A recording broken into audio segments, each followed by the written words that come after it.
ఈరోజు ఏంటంటే capitalism, socialism, Leninism. Capitalism, socialism, communism ఇవి ఎక్కడి నుంచి వచ్చినాయి, దేనికోసం వచ్చినాయి అనేది డిస్కస్ చేద్దాం. క్యాపిటలిజం అంటే ఏంటంటే పెట్టుబడిదారి వ్యవస్థను బలోపేతం చేసే మార్గం క్యాపిటలిజం. క్యాపిటలిజం ఎవరికి వర్తిస్తుంది అంటే బాగా డబ్బుండి బిజినెస్లు పెట్టుకునే వాడికి వాడి సొంత లాభాల కోసం వాడికి మాత్రమే ప్రొటెక్షన్ ఉండేది క్యాపిటలిజం. ఈ క్యాపిటలిజంలో ఏం జరుగుతుందంటే ముఖ్యంగా ఏం జరుగుతుందంటే డబ్బు ఉన్నోడు అవుతాడు, లేనోడు తిరిగి ఉంటాడు. ఇక్కడ ఎంప్లాయ్మెంట్ అనేది ఉంటుంది. కాకుంటే పెట్టుబడి ఎవడైతే పెడతాడో వాడు మాత్రమే గొప్ప ధనవంతుడిగా అవుతాడు.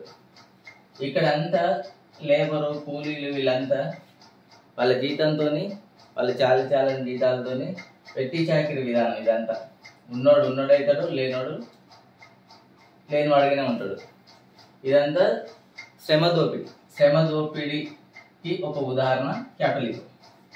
ఈ క్యాపిటలిజం అనేది ప్రైవేట్ సెక్టార్.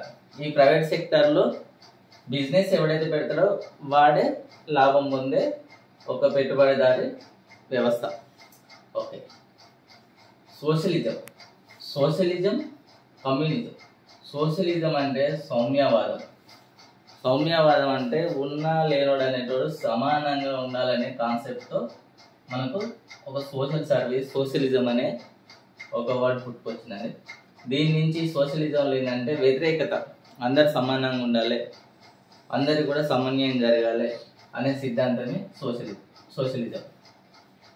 అదే సోషలిజం లాగానే కమ్యూనిజం ఏంటంటే ఈ సోషలిజంగా సోషల్ సర్వీస్ చేయాలంటే ఈ క్యాపిటలిజం అనేది చాలా బలంగా ఉండదు. వాళ్ళు ఏంటంటే వాడి భవిష్యత్తు, వాడి ఫ్యూచర్ వాడే చూసుకుంటారు తప్ప పక్కోడి గురించి ఆలోచించని విధానం అనేది క్యాపిటలిజం. సోషలిజంలో social service. అలాగే ఆ సోషలిజాన్ని ఏ మార్గంలో నడపాలనేది కమ్యూనిజం అనేది ఈ కమ్యూనిస్టులు అనే వాళ్ళు ప్రజల నుంచి పుట్టుకొచ్చిన అంటే శ్రమదోపిడికి లోనై శ్రమదోపిడి ద్వారా బానిసత్వం నుంచి విముక్తి పొందడానికి బయటకు వచ్చిన వాళ్ళు ఈ కమ్యూనిస్టులుగా మారి ఈ కమ్యూనిజాన్ని స్థాపిస్తారు. ఆ కమ్యూనిజాన్ని స్థాపించింది ఎవరంటే కార్ల్ మార్క్స్ ఎప్పుడు స్థాపించిందంటే 1940లో కార్ల్ మార్క్స్ అనేవాడు ఈ కమ్యూనిస్ట్ సిద్ధాంతాన్ని రాసిండు. తర్వాత 1848లో కార్ల్ మార్క్స్ అనే ఒక సైంటిస్ట్ ఈ కమ్యూనిజాన్ని అనే ఒక గ్రంథాన్ని స్థాపించిండు. ఆ గ్రంథం ద్వారా దాని తర్వాత పుట్టుకొచ్చింది 1917లో లెనినిజం. ఎక్కడ పుట్టిందంటే రష్యాలో పుట్టింది. రష్యాలో విప్లవకారులు అనే వాళ్ళు చాలా మంది ఉంటారు. ఆ రష్యా అనేది ఇప్పుడు ఈ communism, socialism, capitalism, communism socialism అనేది రెండు ఒక యూనిట్గా ఉంటాయి. అంటే ఈ భావాలు ఉన్నవాడు ఇది ఉంటుంది. అంటే సోషల్ సర్వీస్ చేయాలనుకున్నవాడు ఈ కమ్యూనిస్ట్గా మారుతాడు. ఈ కమ్యూనిస్ట్ భావాలతో ఈ సోషల్ సర్వీస్ చేస్తుంటున్నారు. ఇది ఒక కాన్సెప్ట్. అట్లా కొన్ని దేశాలు ఉంటాయి, రష్యా కావచ్చు, ఇంకా అగ్రదేశాలు. అక్కడ ఈ కమ్యూనిజం అనేది రాజకీయాల్లోకి అంత ఎదగనియరు. ఇది అనేది చాలా ఈ క్యాపిటలిజం పెత్తందారుల చేతిలోనే దేశాలు కానీ, రాజ్యాలు కానీ, రాష్ట్రాలు కానీ, జిల్లాలు కానీ వాళ్ళ ఆధీనంలో ఉంటాయి. కాబట్టి ఇక్కడ కమ్యూనిజం అనేది ఏంటంటే పేద వర్గం నుంచి వచ్చినటువంటి వ్యవస్థ. ఇదంతా బడా వర్గం నుంచి వచ్చిన వ్యవస్థ క్యాపిటలిజం. ఈ క్యాపిటలిజానికి, కమ్యూనిజానికి సోషలిజం వర్సెస్ సోషలిజం, కమ్యూనిజం అంటే ఈ రెండు వర్గాలు కలిసి ఈ క్యాపిటలిజం వర్గానికి వ్యతిరేకంగా సమన్వయం జరగాలని ఫైట్ చేసే ఈ రెండు ఒక సంస్థలు అన్నది. ఈ సంస్థలను కొన్ని రష్యాలో ఒక పేరు పెట్టుకున్నది దీనికి యుఎస్ఎస్ఆర్. అంటే ఇక్కడ union of Soviet socialist republic అనే ఒక సిద్ధాంతంతో అక్కడ ఒక గవర్నమెంట్ను స్థాపించుకొని అక్కడ దీనికి ఒక యుఎస్ఎస్ఆర్ అని పేరు పెట్టుకొని గౌట్ ఆఫ్ మిలిటరీ అని ఒక యూనియన్ తయారు చేసుకుని రష్యా విప్లవంలో భాగంగా ఈ కమ్యూనిస్టు సోషలిజాన్ని వీటిని నడపాలంటే ఈ సంస్థ ద్వారా ముందుకు వస్తుంది.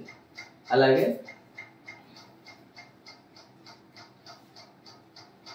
సోషలిజం, కమ్యూనిజం ఈ రెండు కూడా ఎప్పుడు కూడా అనుసంధానంగా ఉంటాయి. ఈ క్వాలిటీస్ ఉన్న వ్యక్తి సోషల్ సర్వీస్ చేస్తాడు.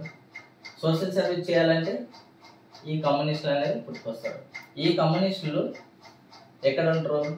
శ్రమ దోపిడీ కానీ ఎక్కడైతే అణచివేత గురైన వాళ్ళలో నుంచి బయటకు వచ్చి చైతన్యవంతులుగా మారి ఈ కమ్యూనిజాన్ని స్థాపించి ఈ కమ్యూనిజాన్ని ఎంతగానో బలోపేతం చేస్తూ ఉంటారు తప్ప వీళ్ళు ఎదగలేరు. ఎందుకు ఎదగలేరు అంటే వీళ్ళ దగ్గర మనీ పవర్ ఉండదు, పొలిటికల్ పవర్ ఉండదు.